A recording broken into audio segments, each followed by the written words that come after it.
right? Because if a man happens to be high in agreeableness, this is also true of women, they're much more conflict averse and and they're nicer in their temperament. So if you get an agreeable boy, let's say, who also has a doting mother, then you might have that problem. There's other ways of having that problem, but that's one way. Well, when I saw people like that in therapy, they were often resentful and angry and passive aggressive and getting in their own way, often to spite, whoever was doting on them, let's say. And so the first thing I would do is listen to why they were there, and then start to unpack that anger, and then start to work with the individual to figure out how to voice that. You have to separate out what's old history and useless, and what's just narcissism and infantilism from genuine concerns. But if you listen to people, they will sort that out for themselves. That's one of the cool things about being a therapist, is if you listen, that happens more or less by itself. And then as a behavioral psychologist, maybe someone like that would need a raise, but would be afraid to ask their boss. Well, we just practice that. It's like, okay, well, first of all, why should your boss give you a raise? Like, there might be good reasons. He doesn't want to lose you because you're a good worker. Well, are you a good worker? And if you weren't, well, we'd solve that problem. Put yourself in a position where you deserve the raise. Okay, well, now you're too timid or you're too unskilled, because you have to differentiate those two things too, because some people who can't stand up for themselves actually don't know how, whereas others are afraid, and some are both. And so you have to figure out, so some of it's skill training. Well, how do you actually ask your boss for a raise? Well, you tell the truth. That's the best way. You say, look, here's what I'm doing. Here's why it's really useful for you. It looks like I'm somewhat underpaid in this role. That's demotivating me, possibly. I also have other options. I think I need, 15% more, and I'm interested in moving up, and here's what I'll do for you if you do that. And so, think about it. And then if your boss doesn't do that and all that's true, well, then you should be assertive enough to find another job. Or maybe you look for another job before you even ask for the raise. Put your CV together, right? Update it so you're not afraid to look for another job. All this is strategic thinking. That was another thing that was really fun about clinical work. Most of my clients, they doubled or tripled their salaries within 3 or 4 years.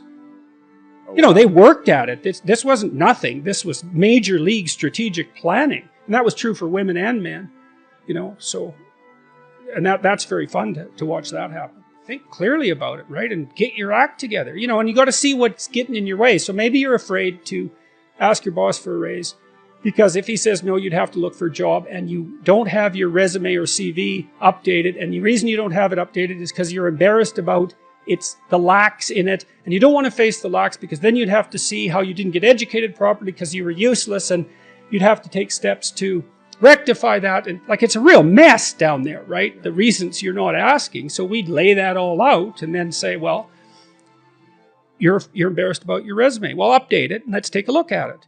Okay, well, here's some holes and they're not good. What could you do to fix those? And then you break it down into small steps, right? Implementable steps, because that's very practical. So that's a good thing to know. If you have your sights set on a goal, you'll move towards it if you break the steps down small enough so that even someone as useless as you will do it. And that also requires a fair bit of humility, because what you might find, especially if you're avoiding something, is that the step you are actually willing to take is so small that you're embarrassed to admit it to yourself, so you won't take any steps at all.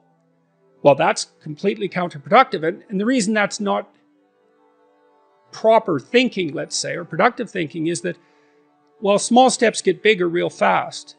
And it doesn't matter where you start. If you're doubling your utility every few weeks, who cares where you start? It starts to take off real quick. So you don't want to be embarrassed. You don't want to be so embarrassed by where you are that it stops you from becoming who you could be.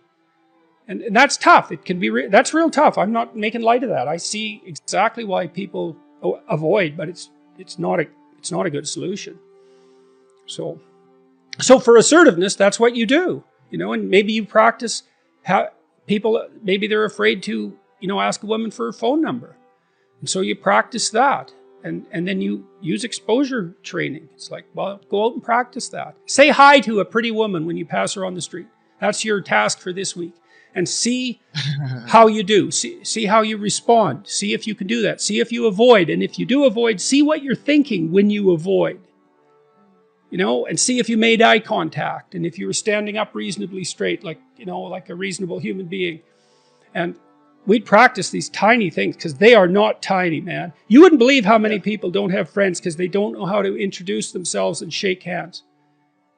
I bet you there's 5% of the population has no friends at all because they don't know how to do that.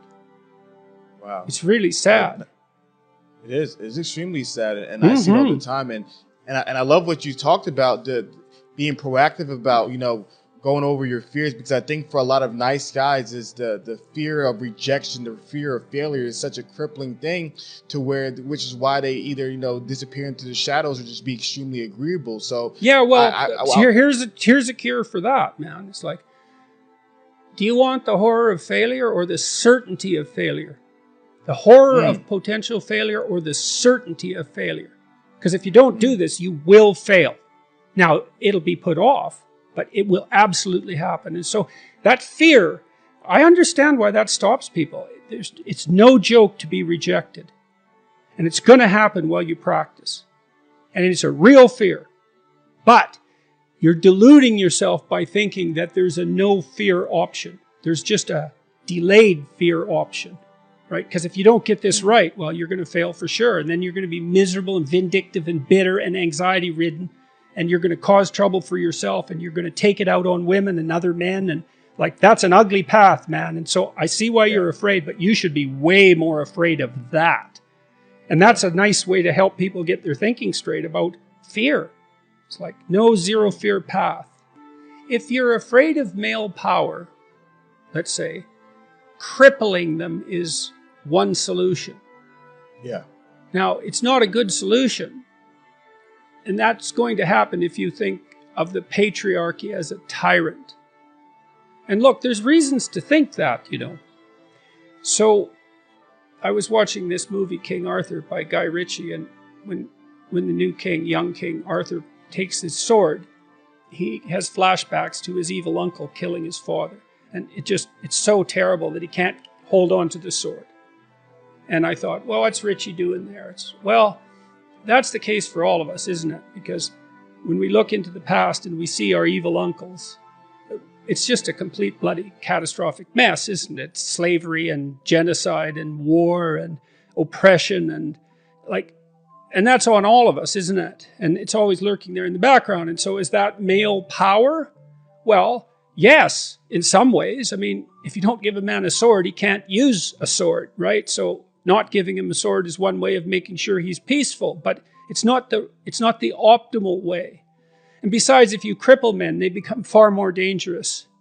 They become dangerous in an terrible underground fashion. Of course, the same is exactly true if you cripple women, but we're speaking particularly of boys, because I suppose there's an education crisis among boys and young men.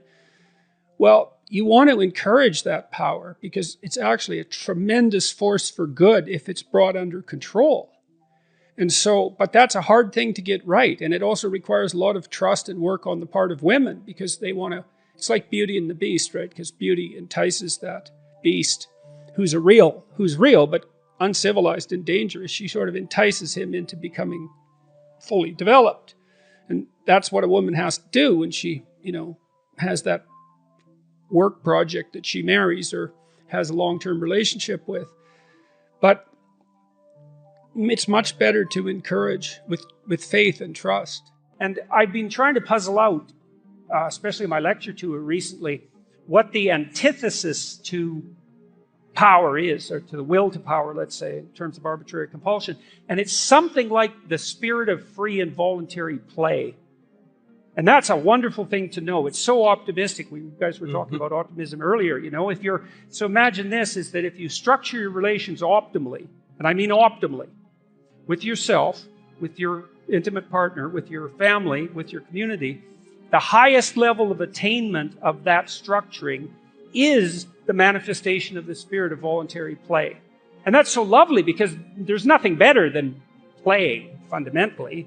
And you know, human beings and other mammals as well also have a biological circuit that mediates play. That was discovered by a man named Jaak Panksepp, and he showed that play is unbelievably important to the development of children for a variety of complicated reasons, partly because they're practicing to be competent adults, but also that it can be suppressed by almost any other emotion or motivation.